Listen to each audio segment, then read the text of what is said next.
1861. A nation built on the promise of liberty fractures. Welcome to this explainer. Today, we're stepping into the absolute darkest chapter in American history, the Civil War. We're going to dig into the historical sources to understand a profound paradox. How does a young nation, born from a desperate desire for freedom, end up fighting its own deadliest conflict? 4 short years, from 1861 to 1865. That is all it took to fundamentally change a continent forever. To really set the stage here, we have to ask a core question. How does a country built on liberty tear itself apart? It's staggering when you think about it. How do you go from a unified front fighting against the British Empire to a complete bloodbath that literally pitted brother against brother? It's a massive question. And to answer it, we need to trace the timeline. To grasp the sheer scale of this conflict, we'll walk through this chronologically. 1. The roots of the divide. 2. Secession and first blood. 3. Turning the tide. 4. The terrifying innovation of war. 5. The final surrender. And 6. The unfinished legacy. Part 1. The roots of division. Long before the very first cannon fired, America was already 2 entirely different worlds. Look at this divide. In the north, fast-paced industrialization, factories powered by a massive immigrant workforce, right alongside a loud, growing demand to abolish slavery. In the south, an agricultural empire, built on cotton, and brutally, fundamentally dependent on human bondage. When Eli Whitney invented the cotton gin in 1793, it didn't just boost profits, it permanently locked the South into a system of slave labor. 2 massive economic engines on a direct, unavoidable collision course. Over the decades, the pressure just kept building. As America pushed west, absorbing new land, delicate political compromises simply collapsed. 1820 gave us the Missouri Compromise. 1850 brought the Fugitive Slave Act, which absolutely enraged the North. By 1854, the talking stopped and the shooting started with Bleeding Kansas, as factions fought it out in the streets. Then came the horrific Dred Scott decision, legally stripping away black citizenship. And in 1859, extremist John Brown raids Harper's Ferry to spark a massive uprising. The political system had officially failed. The violence was already here. Part 2. Secession and First Blood. Then comes 1860. A brand new political force emerges, the Republican Party. Abraham Lincoln wins the presidency without taking a single Southern state. The reaction is immediate. Fearing the end of slavery, wealthy South Carolina officially walks away. Secession. Early 1861, others follow, rapidly forming the Confederate States of America. And the spark finally catches in April when Confederate forces open fire on Union troops at Fort Sumter. The continent is plunged into all-out war. But before the armies even met on the field, the asymmetry was staggering. The North held massive, overwhelming advantages. 18.5 million people, thousands of miles of rail, a heavy industrial machine. The South? Just 9.5 million people, and 3.5 million of them were enslaved. They had severely limited infrastructure and were quickly strangled by Union naval blockades. The Confederacy was heavily outmatched on paper, forced to rely entirely on home field advantage and brilliant early commanders just to survive. Part 3. Turning the tide.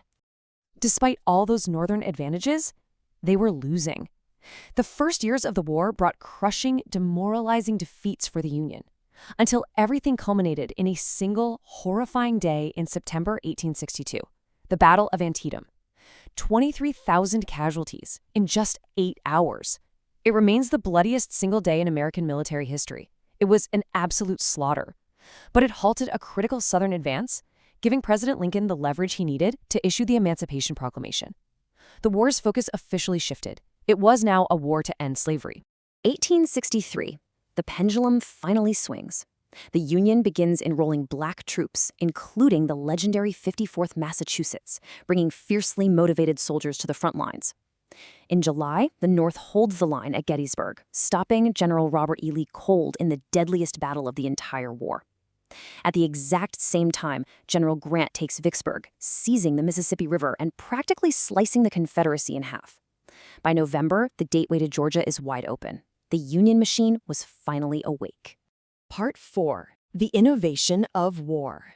While massive armies were slaughtering each other in fields using outdated tactics, the navies were quietly changing the future of human combat. Entered the ironclad, wooden warships wrapped in heavy iron and steel plates. In 1862, the USS Monitor met the CSS Virginia, and just like that, the era of wooden sailing ships was over. Cannonballs literally bounced off their hulls. Naval warfare would never be the same. And then comes something even more terrifying: the combat submarine. In a desperately bold move in 1864, the Confederate sub H.L. Hundley successfully sank a Union warship.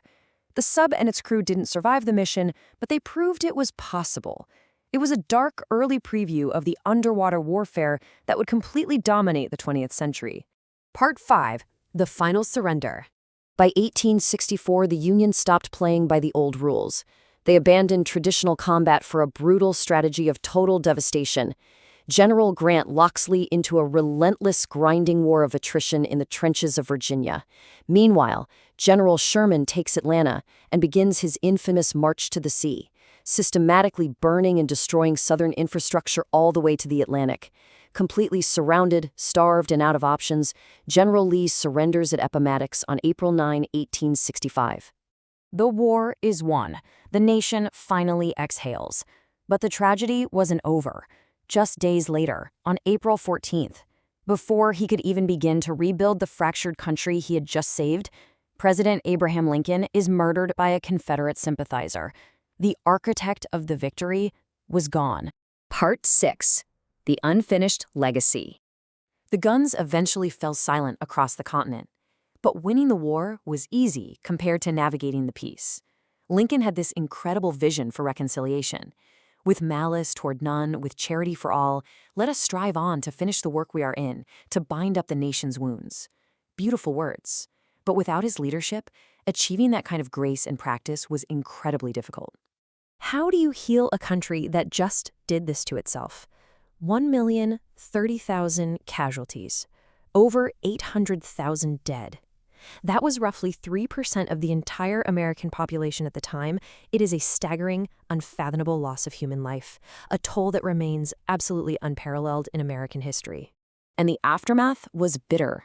Yes, the 13th Amendment legally ended the institution of slavery, but the sources show us there was practically no effort to support or integrate newly freed Black Americans. Slavery was simply replaced by deeply entrenched, violent segregation. Furthermore, Native Americans, who had bled for both sides during the war, were met with renewed, brutal persecution in the years that followed. That deep fracture, it didn't just disappear. The legacy of this divide is still painfully visible. Deep racial divisions remain a serious, often violent reality in the U.S. today. Horrific modern events, like the 2015 Charleston church shooting, violently reignited these intense cultural debates. Just look at the ongoing controversy surrounding Confederate flags and statues. As our sources impartially note, some argue fiercely for heritage, while others see these monuments as enduring, painful symbols of oppression. Historian Cody Mars hits the nail perfectly on the head here. He points out that these memorials are not actually lessons in the history of the Civil War, they're lessons in the history of American memories about the Civil War. It is a vital distinction. We aren't really arguing about the facts of 1861. We are arguing about how later generations actively chose to rewrite and remember that past. So I leave you with this. How does a nation properly remember its darkest chapter without repeating its mistakes? As we study the Civil War through these sources, we are forced to ask ourselves, how do we face our history honestly, in a way that actually binds up a nation's wounds? Thanks for joining me for this explainer. Keep questioning, keep learning, and we'll see you next time.